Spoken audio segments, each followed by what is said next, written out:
What's up mga Lodi? So ayan, may ite-testing tayo ngayon. Si Yamaha NMAX 2022. So version 2 na rin to mga Lods. Ayan o. So pinairam to sa atin ng aking kuya no. So nasa break-in period pa naman din kasi to. Kaya yan, ipapatest niya na rin sa akin. Ayan, NMAX. So siguro second time pa lang natin gagamit ulit ng automatic ngayon. So matagal-tagal na.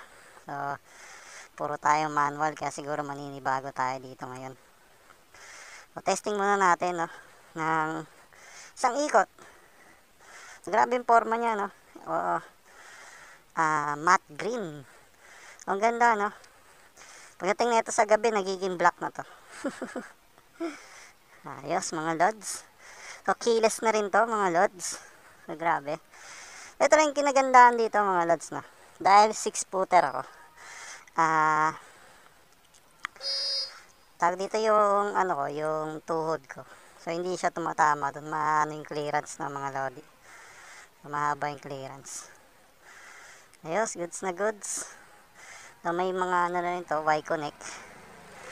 Yamaha Connect. Pwede mo rin siya i-connect sa cellphone. Yung lalabas yung mga kung ano yung nasa dashboard, mga features sa dashboard, lalabas din doon. And syempre, lalabas din doon sa dashboard mo kung ilan na lang yung baterya ng cellphone mo, mga lodi. So, astig, di ba? So, yung Y-Connect, dito natin papakita yan dito sa video natin, mga lodi. Okay, try na natin, mga lods. Tag nito. Ayun, callback muna natin, di ba? Isang pindot, tapos click nyo na. So, ayun, nandito na rin yung kanyang fuel, no? Bubuksan nyo. Ayan, no? Pakita muna natin pala, no? Tapos, ayan. Tapos yung kanyang seat. So, ayan mga lodi, no? So, ang laki rin ng kanyang, ano, ayan, no? Tingnan mo. Laki rin ng kanyang compartment, mga lodi. Sa tingin ko, yung mga full face na mga mga maliliit, kasya rito. Pero, yung mga full face talaga na, mga malalaki na, yung mga maliliit na full face kasya, yung mga malalaki, siguro parang hindi eh. Yan. Pero yung mga half face talagang kasyang-kasya rito. Okay. Alright. Tapos ganun din. Kapag naka side stand kayo, hindi aandar ang motor nyo, mamatayan. Ayos. Meron din siyang stop and start system. I-off na lang natin. Mamaya pakita natin yung stop and start system nya. So okay, dito sa kaliwang handle, kaliwang switch natin, meron siya rito. Akala ko nung una ano to, passing light. So pang ano pala to, pang control do sa dashboard mo. Yung sa menu. Ito, low beam and high beam. Turning switches natin, nandito rin. At ang busina. Sa kabila, nandito ang ating ignition switch. So, start button switch. So, yun, may hazard na rin to. Angas, no? Yung gusto ko sa motor, may hazard. Tapos, ang ating stop and start system. Ayan.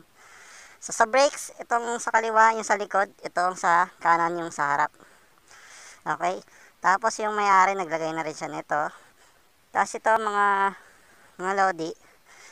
So, naglagay siya rito. Ito, aftermarket na to mga lodi, So, nandito yung, ayun, napakaluwag, oh. Grabe, oh. Oh. Yung cellphone natin, lagay natin dyan, ma'am. Oh. Luwag, oh. Oh. Napakaluwag, mga lodi, no? Siyang kasi yung cellphone sa loob, oh. Tapos, nandito na rin yung kanyang charger. May charger siya dyan. Kaso, mga lodi, yung charger niya dito, hindi pa siya naka-USB. Hindi pa siya USB port. So, ano pa siya yung katulad sa sasakyan, yung bilog. Ayun. Dito, so ayan, pwede ka maglagay dito rin ng mga basaan nyo or mga papel. Pero make sure lang na yung papel nyo is babalutan nyo siya ng plastic, diba? Siyempre kasi mapapasukan din yung tubig. Okay, game. Start natin mga lodi. So, napakaganda ng dashboard niya mga lodi.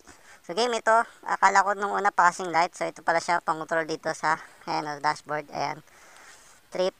Ay maganda no, meron siyang trip 1, trip 2. Itong trip 2 yung parang previous ata, hindi ko sure. Ayun, pinagandaan din yung battery, nakikita nyo yung level. Dapat ang normal na battery dyan mga lods, kapag hindi naka-on yung makina nyo, naglalaro ng 12.6 to 12.8. Next. Ayan, TCS natin, i-on na lang natin, huwag natin pag-run. Pag ibabaguhin nyo pala yung menu nyo mga lods, hold nyo lang itong passing, itong dito, passing light tuloy. Para panay passing light ako, ayan, hold nyo lang. Ayan. Tapos, ayan, mag-iiba na yung sa off. Tapos mga lodi, pag babaguhin ulit natin, on lang natin yan. Ayun. Tapos next, palitan ulit natin. Ayan sa trip. Ito yung kinagandaan dito ng mga lods. Ayan. Nakaiwala yung mga trip niya sa oil, tapos sa belt. Tingnan mo yung oil, oh. Ayan, makikita niya na kagad dito ng user. Kung dapat na ba siya mag-change oil or what. Kasi namamotor mo doon sa trip eh. So kada change oil mo na lang siguro, palitan mo yung trip mo dito sa oil. Tapos yung kanyang B-belt, ay nakita nyo ba? Ayan o. Ayan. So sa belt nyo siguro kada 8,000 to 10,000 kilometer. So pwede kayo magpalit nyan B-belt. Ayan. So next, is yan yung pinaka-odo nya. Ayan o, trip 1. Ito, baguhin natin kasi ngayon pa lang tayo tatakbo. Yan. So para makita ng may-ari na ito yung tinakbo ko. Siyempre papalitan ko yung gasolina niyan. Ayan, sige, game na natin mga lodi. So, ganun pa rin pagbukas ng automatic. Yes. Tayo naka-center stand pa. Ngayon natin, yeah. Alright. Tapos meron din pala itong mga lodi, no? Kung sakaling naiwan nyo tong yung keyless nga, kumbaga, kung naiwan nyo yung keyless nya dun dito sa loob, sa kanyang compartment, dapat nakaiwalay ito mga lodi, oh. Itong susian niya rito. Kasi mga lodi, meron tong susian dun sa ilalim ng upuan. So, for emergency natin yun mga lods. So, itabi natin itong susi. Yan mga lods. So, try muna natin ikot din sa village para masanay tayo. Siyempre, galing tayo ng yan, tara. Galing tayo ng manual eh. O baka manibago tayo. So, mamaya itong itong nasa left brake natin, no? Mamaya pagkama natin clutch eh. Grabe oh. Grabe, ang relax oh. Tingnan mo naman yung paa ko. Hindi tulad sa ibang automatic mga lodi. So yung tong tuhod ko kasi tatama na rito sa kanyang handle. Grabe itong NMAX, no? Napakalaki. At mamaya ipapakita ko sa inyo kung ano itsura ko rito sa sa motor na to. So ayan mga lodi. So ito yung itsura ko dito sa motor na to. So I'm 6 flat. So for your reference na rin mga lodi. So ayan naman, side mirror. Grabe napaka-forma rin, dagdag forma, no? Nakakapanibago mga lodi. Tipong itong kanang kamay ko lang yung nagtatrabaho. Tsaka syempre itong kaliwa yung sa brakes, no? Ayaw kong mag-brake sa unahan. Tansya-tantsahin muna natin kasi hindi natin kabisado tong motor, kaya dun muna tayo sa likod. Alright, tara labas na natin, pwede na yan. So try kaya natin pumunta ng Antipolo, no? Yan din naman eh. Doon na siguro ako magpapagas mga lodi. O dito na. O dito na siguro. Ano tayo, regular. Kailangan ipa-full tank natin to mga lodi, no? Akyat natin na. Akyat nga natin ng Marilaki, no? Yan natin. Ano kaya magiging reaction ni Kuya, no? Inakyat ko ng Marilaki. 91 full tank.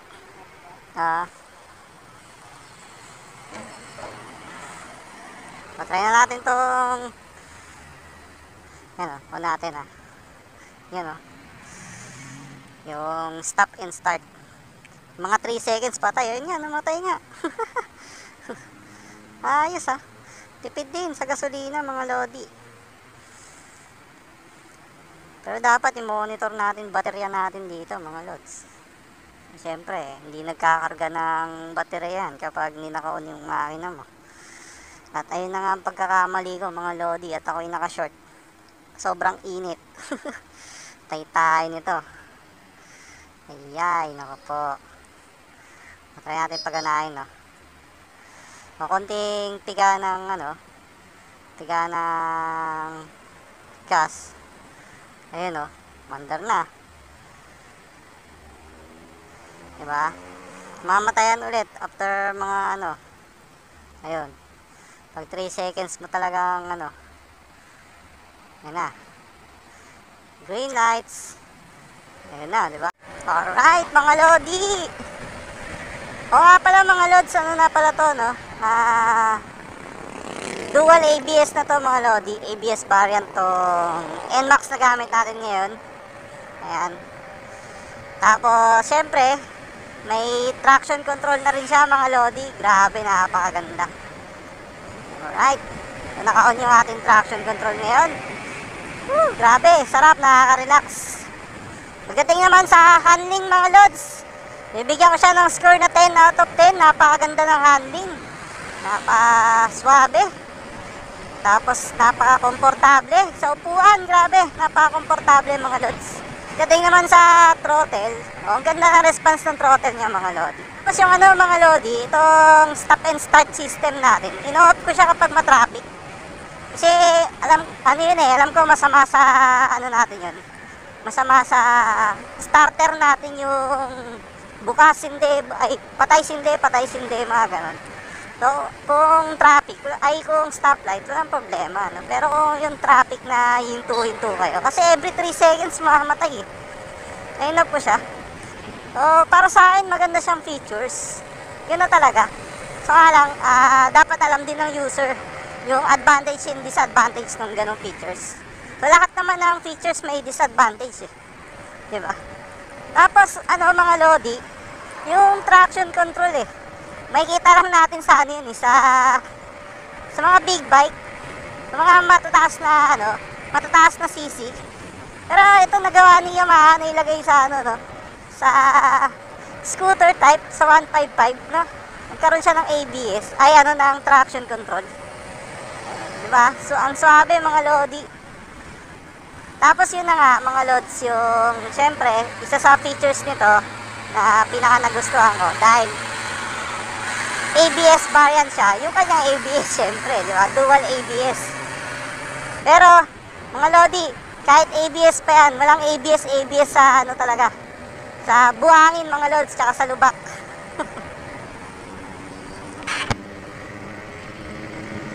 Kaya dapat, malinaw ang mata nyo mga lodi. Ayan o, grabe, wala siyang problema sa mga pahon, arangkada, Swabe mga lodi. Shoutout nga pala dyan sa mga Koi riders. Ayun, kabisado ko na yung braking system niya mga lods, kung kailan ka dapat mag brakes. At kapag ganito na mga pababa lodi, no, iwasan nyo yung magbe-brake kayo sa yung brake ng biglaan, dun sa harap mga lods. Sarap po. Chill ride.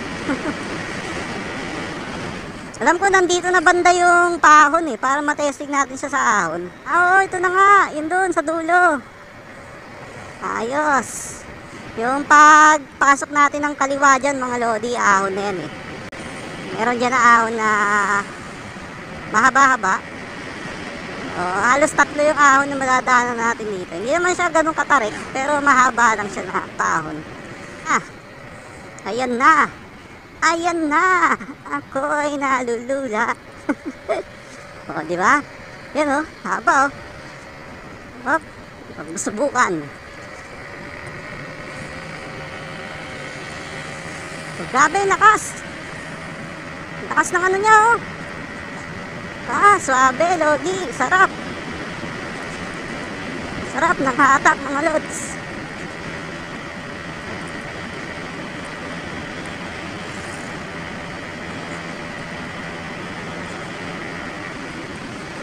Swabe sa ahon, lodi. Sarap. So yan, nandito na tayo ngayon sa lugar ng mga mapupuno, mga lodi.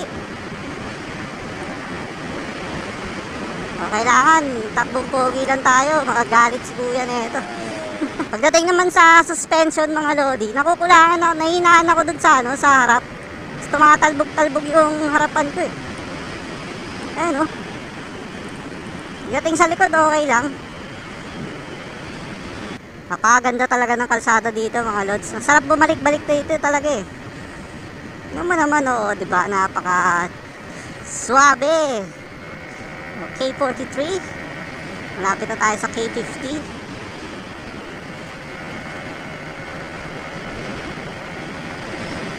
Where are you now?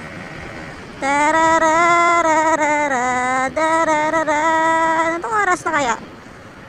Papagalito tayo kuya. Lumayo talaga tayo ng todo ah. Sarap oh.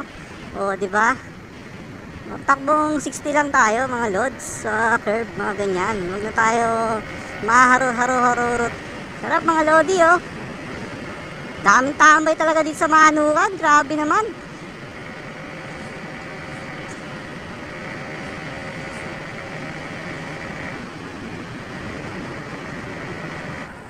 Sino na tayo dito? Hanap na tayo ng pwesto. Mag soft drinks.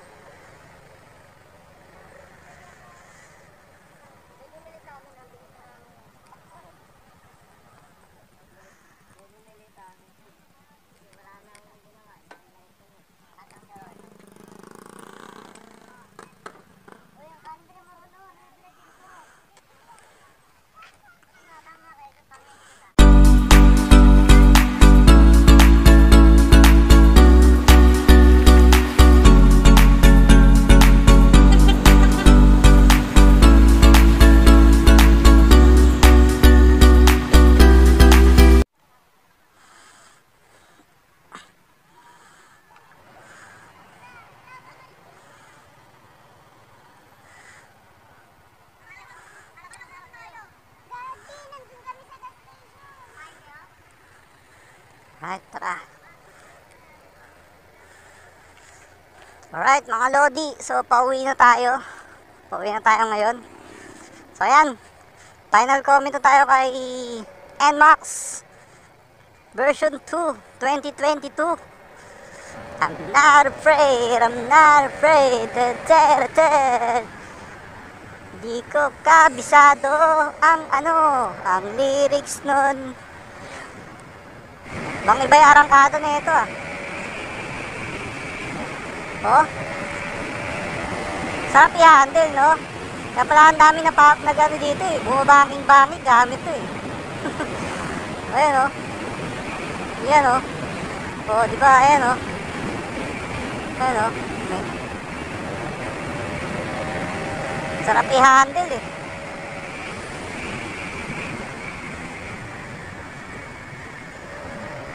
Parang gusto ko na tuloy kumuha ng automatic. So dito mga load sa NMAX mga lodi, no? Meron din to kung di nyo kaya yung presyo nito mga loads na ABS variant. So meron din tong standard variant mga lodi, which is maganda rin naman mga lodi kahit di siya naka ABS, diba? So ayan. Basta maingat lang kayo magmaneho mga loads. Talagang alerto kayo, malayo pa lang, kitang-kita nyo na. Hindi nyo naman nakakailanganin pa si ABS. So, ayan. So, ang difference kasi ng malaki-laki rin mga lodi. Pero syempre, kung kaya mo naman dagdagan yung budget mo, yung ABS variant na kunin mo mga lods. So, para rin talaga, no? Ang mga ganong emergency na sitwasyon, kaya mo pa i-handle, no? Mabibigyan ka pa ng chance na i-handle, no? Katulong ng ABS, no? So, din sa sa ABS variant, mga lods. So, dual channel yan, mga lods. So, meron yung front tsaka rear. Napakaangas, di ba? Pauwi na ako ngayon, mga lodi, ah. Sa kanyang seat naman, sa upuan, Napakalambot. At alam niyo yung parang yung camel seat. So parang ganoon yung upuan niya. Di ba? So, may bumabangga doon sa may likod ng puwetan natin kaya hindi tayo uusog patras eh. Tapos yung sa back ride nyo naman, grabe, napakalambot din. So marerelax din yung back ride niya. Throttle response, goods na goods mga lodi.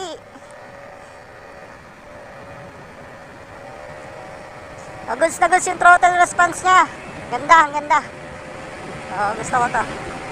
So dito guys, yung kanyang display. So ang ganda ng display niya. Kaso, sana mas pinaano pa niya, yung alam niyo yung sa Honda PCX, di ba? So napakalaki ng panel niya doon. Tapos kitang-kita mo talaga eh. Pati turning lights niya, laki talaga eh. So sana mas pa niya. High-tech pa niya yung pagka-digital niya mga lods. Kasi tingnan nyo, para lang siyang black and white mga lodi. Ayun, tingnan nyo. So, hindi katulad nung iba na parang LED colored talaga eh. Colored na eh. Kaya sana sa susunod na upgrade nito ni NMAX, sana gawing colored na rin yung kanyang digital, no? Diba? Tapos dito sa itsura niya dito, ayun, alam mo yung para sa sasakyan, so ganun siya eh, no? Diba? Angas eh. So yun, nagustuhan ko yun.